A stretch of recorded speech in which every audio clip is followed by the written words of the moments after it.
দড়িকে দেখে সাবধানে করেছি। দেখি আপনি আমি হলাম বিটি মাস্টার দাদা।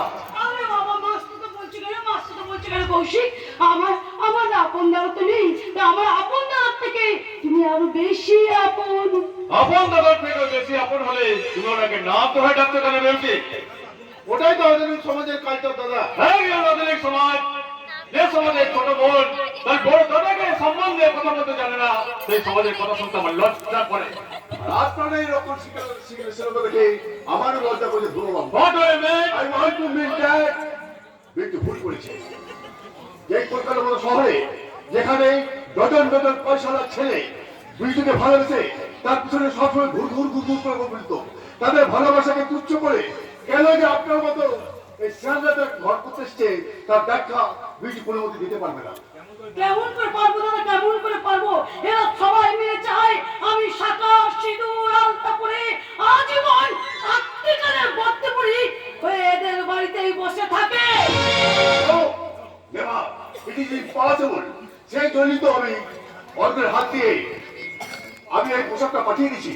আর অর্থ তোমার ফিস হিসেবে 50,000 টাকা রাখো। আরো 50,000 টাকা? শুধু 50,000 নয়, ওই হাইকোর্ট পাড়ায় তোমার অফিস করার জন্য আমি একটা বাড়ি ভাড়া দিয়েছি। লোককে দিয়ে কাজটা আপনি মোটেও ঠিক করছেন না। আজকে ভুল তার বিচারক আপনি নন ধর্মবাবু। টাইম ইজ দ্য বেস্ট জাজ। সময় হচ্ছে আসল বিচারক। সময় আসুক, তখন আপনি ঠিক বুঝতে পারবেন যে কে ঠিক, আপনি না আমি। Good bye. না না না না, এই অধ্যায় অবিচার আমি কিছুতেই মানবো না।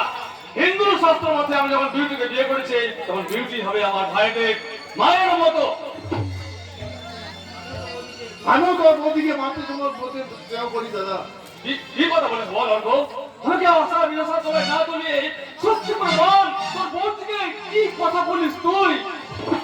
বৌদি, বৌদি আমার মায়ের মতো। মায়ের দুজন আমি খুঁজে পাই আমার মায়ের ছায়া। চোখে যেন ফুটে আছে মমতার মধুর হাসি। আর মাতৃস্নেহের কাঙাল আমি। আমার আমার চরণের কানার পথে তুমি আমার চরণে ঠাই দিলাম ভাই, ঠাই দিলাম, আমি তো তোমার মায়ের মতো। তোমরা এই নোংরা নাটক বন্ধ করো। বাস্তব থেকে যে নাটকের সৃষ্টি দাদা, সত্যি দাদা, আমার এই বৌদির কথা শুনে বৌদির কোনো তুলনা হয় না। এই মাতৃসভা বৌদি, এই স্নেহ মমতার দাম আমি জীবনেও ভুলবো না দাদা, আমি জীবনেও ভুলবো না। এই ধুবো, এই দেখো না, দেখো, এই দেখো, এদিকে এসো। অর্ঘ না আমাকে এই দেশটা দিয়েছে, দিয়ে বললো, খুব আবদার করে বললো, বলো বলো এই দেশটা কেমন লাগছে? আরে তারা আমাকে ভালো করে দেখতে দাও। কেমন লাগছে বলো তো? ঠিক যেন দ্বারকাকে মৌর সাজার মতো।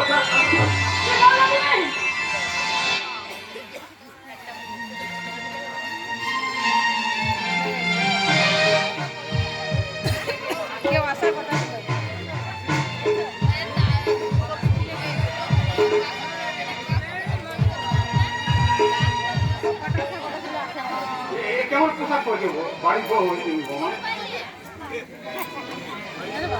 বাড়ির বউ বলে কি সব সময় শাড়ি পরে অথবা হাতে মাথা ঘুমটা দিয়ে সবসময় বাড়ি করে বসে রাখতে হবে নাকি? আছে আছে বোমা আছে। আর সেই মানে বোঝার মতো ক্ষমতা বোধ হয় এখন তুমি অর্জন করতে পারোনি। আপনার কাছে কোন কোন অল কালচারের শিক্ষা ভিক্ষা আমি নিতে চাই না। চলো দেবো, আমার সিনেমার টাইম হয়ে যাচ্ছে। এই সন্ধ্যাবেলায় তুমি সিনেমা দেখতে যাবে? কেন বাড়ির বউ কি সিনেমা দেখতে গেলেও একটা অন্যায় হবে? না, অন্যায় নয়। বাবা মানে মডার্ন কালচারের সিলেবাস সম্বন্ধে তেমন কিছু জানেন না। তাই তাই সিলেবাস অনুযায়ী এযুগের আধুনিকা বউদের, বিশেষ করে আমার মতো শহর থেকে আনা অত্যাধুনিকা বউদের কয়েকটা চমৎকার ব্যাখ্যা দিচ্ছে। ব্যাখ্যা আবার কি? এযুগের আদর্শ গুণবধূ তাদেরই বলে যারা নিজের স্বামীকে ডেঙ্গিয়ে টেম্পোরারি সলিউশনে পার্মানেন্ট সেভেন আসন জমায়। যারা বিবাহিত হয়ে সমাজের সঙ্গে পাল্লা দিতে কুমারী সাজে বিকৃত বাসনায় শরীরে জৌলুস বাড়াতে চায়, যারা স্বামী ঘর সংসার ত্যাগ করে বয়ফ্রেন্ডের হাত ধরে নাইট শো দেখতে চায় কুৎসিত জঘন্য ইংলিশ ব্লু প্লেট। তোমার ওই লেকচার শুনে হাততালি দেওয়ার সময় আমার নেই। তুমি যদি আমার সঙ্গে সিনেমা দেখতে পারো তাহলে চলো, না নাই ওই লেকে নিয়ে আমি কিন্তু সিনেমা দেখতে চললাম। কোন প্রতিবাদ না করে তুই হাসছিস ধ্রুব? প্রতিবাদের ভাষা যে আজ আমার বোবা হয়ে গেছে বাবা, কর্তব্যের ভাষা যুক্ত হয়ে গেছে আমার বাপ সত্যি। মালা ধরে যাকে আপনারা আমার গলায় পড়ে দিয়েছে, কাটার মালা হয়েছে আমার সর্বাঙ্গ ক্ষত বিক্ষত করে দিচ্ছে। তাই তো আমি তাকে দূরেও ফেলতে পারছি না, আর ধরেও রাখতে পারছি না বাবা। এর জন্য আমি দায়ী। আমি তোর জীবনটা শেষ করে দিই ধ্রুব। তুই আমাকে অবিশ্বাস না ধ্রুব, প্রাণ করে অবিশ্বাস দে। বাবা না, আপনি বাবার কথা বলবেন না বাবা। আমি বড় স্বপ্ন দেখতাম রে, আমি ধ্রুব দিয়ে দিয়ে লক্ষ্মীর প্রতিমা মতো বউ আনবো। সেই লক্ষ্মী প্রতিমায়ের আগমনে সংসার আমার হাতে আনবে, ভরে উঠবে।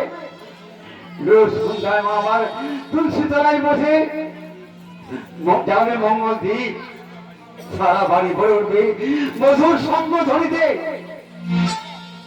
শঙ্খবাজে মাকে ঘরে এনেছি, সুগন্ধের ধূপ ফেলে আসন পেতেছি। শঙ্খবাজে মাকে ঘরে এনেছি, সুগন্ধের ধূপ ফেলে আসন পেতেছি। প্রদীপ জ্বেলে নিলাম তোমার চরণ ধরে, আমারই ঘরে থেকে আলো করে। প্রদীপ জ্বেলে নিলাম তোমার চরণ ধরে, আমারই ঘরে থেকে আলো করে। এসো মা লক্ষ্মী, বসো ঘরে, আমারই ঘরে থেকে আলো করে। এসো মা লক্ষ্মী, বসো ঘরে, আমারই ঘরে থেকে আলো করে। আর কোনায় গিয়ে তোমার সাথে দিলাম ঘর, আমি পল্লবী দিলাম জলে ভরা ঘর। আর কোনায় গিয়ে তোমার সাথে দিলাম ঘর, আমি পল্লবী দিলাম জলে ভরা ঘর। পান সুপারি সিঁদুর দিলাম দুহাত ভরে, আমারই ঘরে থেকে আলো করে। পান সুপারি সিঁদুর দিলাম দুহাত ভরে, নরনারী নরো আমারই ঘরে। এসো মা লক্ষ্মী, বসো ঘরে, আমারই ঘরে থেকে আলো করে। এসো মা লক্ষ্মী, বসো ঘরে, আমারই ঘরে থেকে আলো করে। কে এমন লক্ষ্মী স্কুলে পাঁচালি গান গাইছে? বকুল দিদি গো কর্তাবাবু, আমাদের বকুল দিদি। বকুল? হ্যাঁ, রোজ সন্ধ্যায় বকুল দিদি তুলসী তলায় সন্ধ্যা প্রদীপ জেলে এই সংসারের মঙ্গল কামনা করে, আর ঠাকুর ঘরে বসে ঠিক সন্ধ্যায় মিষ্টি সুরে লক্ষ্মীর কাটারি করে। সংসারে মঙ্গল কামনা করা উচিত ছিল বৌমার। একটা কাজের মেয়ে হয়ে বকুল কিনা তাই করছে। হ্যাঁ গো কর্তাবাবু, বকুল দিদি যখন ঠাকুর ঘরে বসে পুজো করে, তখন তাকে আমার বউ দিদিমণি মনে রাখতে বড় ইচ্ছে করে গো কর্তাবাবু। রামরা, হ্যাঁ আমায় ক্ষমা করে গো দাদা বাবু, আমি ঠাকুর মানুষ, কি বলতে কি বলে ফেলেছি। রামো, তবে আমার মনে হয় কর্তাবাবু, বকুল দিদি কোনো সাধারণ ঘরের মেয়ে নয়, নিশ্চয়ই কোনো বড় ঘরের বউ।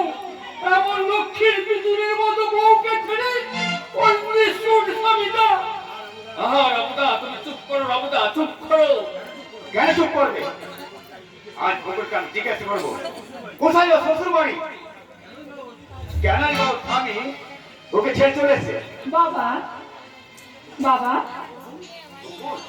বাবা আমি আমি পূজার প্রসাদ নিয়ে এসেছি বাবা। হ্যাঁ বাবা, আজ লক্ষ্মী পুজো, তাই তো সারাদিন উপোস করে সন্ধ্যাবেলায় লক্ষ্মী মায়ের পুজো করেছি বাবা। তুই লক্ষ্মী পুজো করছো মা? কেন বাবা, যাত্রারানী বলে কি আমাকে লক্ষ্মী পুজো করতে নেই? কেন তুমি নিজেকে চাকরানি মনে করছো বকুল? আর তুমি যে এই সংসারে একজন। বাবা প্রসাদ নেই বাবা। দাও দাও মা দাও। যাত্রা, তুমিও প্রসাদ নাও। দাও বকুল। জরুর কথা দেবা না বকুল? হ্যাঁ বাবা, এই দিচ্ছি। তুমি প্রসাদ নাও গো বাবু। আমাকে মা লক্ষ্মীর প্রসাদ দাও বকুল। বৌমা অলক্ষ্মীর মতো এসে এই সংসারে যে অমঙ্গল করে গেছে, তুমি লক্ষ্মীর আরাধনা করে তার কিছুটা অন্তত মঙ্গল কামনা করো। এই যে মা, এই যে প্রসাদ নিন। আজ তোমাকে কয়েকটা কথা জিজ্ঞেস করবো কি বকুল। কথা বাবা? আশা করবো আমি যথাযথ উত্তর তুমি দেবে। কি কথা বলুন? কতদিন আগে তোমার বিয়ে হয়েছিল? আমার বিয়ে সে অনেক দিন আগে। তোমার শ্বশুর বাড়ি কোথায়? আমার শ্বশুর বাড়ি, আমার শ্বশুর বাড়ি মানে আমার ঠিক মনে নেই, আমি বলতে পারবো না। বলতে পারবে না? না বাবা, আসলে অনেক ছোটবেলায় আমার বিয়ে হয়েছিল তো, তাই আমার যে শ্বশুর বাড়ি কোথায় আমার ঠিক মনে নেই। তোমার শ্বশুর শাশুড়ি নেই বল হয়? আছে, আছে বাবা আছে। আমার শ্বশুর শাশুড়ি দেওর সবাই আছে। আচ্ছা, তোমার স্বামীর নাম কি? মা, বাঙালি বাড়ির বউ আমি, স্বামীর নাম কি আমার মুখে আনতে আছে মা? আচ্ছা বকুল, তোমার তো গুণের কোনো তুলনাই হয় না, তবু তোমার স্বামী তোমাকে ছেড়ে চলে গেছে কেন? বলতে পারবো না মা, আমি ঠিক বলতে পারবো না। নিশ্চয় তোমার স্বামী একটা লম্পট, একটা চরিত্রহীন। বাবা, নাহলে একটা সত্যি সাবিত্রী স্ত্রীকে ছেড়ে কোন স্বামী পড়াতে পারে? বাবা, তোমার শ্বশুর শাশুড়ি বোধ হয় মানুষ নয়, একটা দানব। এমন লক্ষ্মীপতির মতো বউকে ফেলে বাবা, বাবা, তাহলে তো ঠিক কথাই বলেছেন, শুধু কথা বলবে না। আমিও যদি কোনদিন কোথাও অকুন্দির স্বামীকে খুঁজে পাই, তাহলে আমার গলায় গামছা দিয়ে টেনে এনে অকুন্দির পায়ের ধরে কবর দেব। কোথায় রামুদা, তুমি আর কখনো আমার সামনে আমার স্বামীকে অসম্মান করে কথা বলবে না। আমার কাছে আমার স্বামী দেবতা। দেবতা নয় বকুন্দি, সে একজন দানব। সে স্বামীর তার স্ত্রীর পেশা বুঝে না, তার স্বামীর টাকা খেয়ে তার টাকায় ভালো রামুদা, তার টাকায় রামুদা, যাও, যাও বকুল, এবার তুমি ঘরে যাও। লক্ষ্মী পুজো করে সারাদিন তোমার কিছু খাওয়া হয়নি তো? হ্যাঁ, যাচ্ছি মা। বাবা, আপনি ও ঘরে গিয়ে বসুন, আমি আপনার জন্য এক্ষুনি দুধ গরম করে দিয়ে আসছি। আমার জন্য তুমি এক কথা অক্লান্ত পরিশ্রম করে বকুল। অক্লান্ত সেবা দিয়ে তুমি আগে বাঁচিয়ে রেখেছো, নিজে না খেয়ে আমাকে খাইয়েছো। কটা সংসারে কটা বউ এই শ্বশুর শাশুড়িকে একদম সেবা তো তুমি বলতে পারো বকুল। বাবা, অথচ তুমি চাকরি হয়েও বাবা, তাই তো মাঝে মাঝে বলতে ইচ্ছা করে, তুমি যদি আমার বৌমা হতে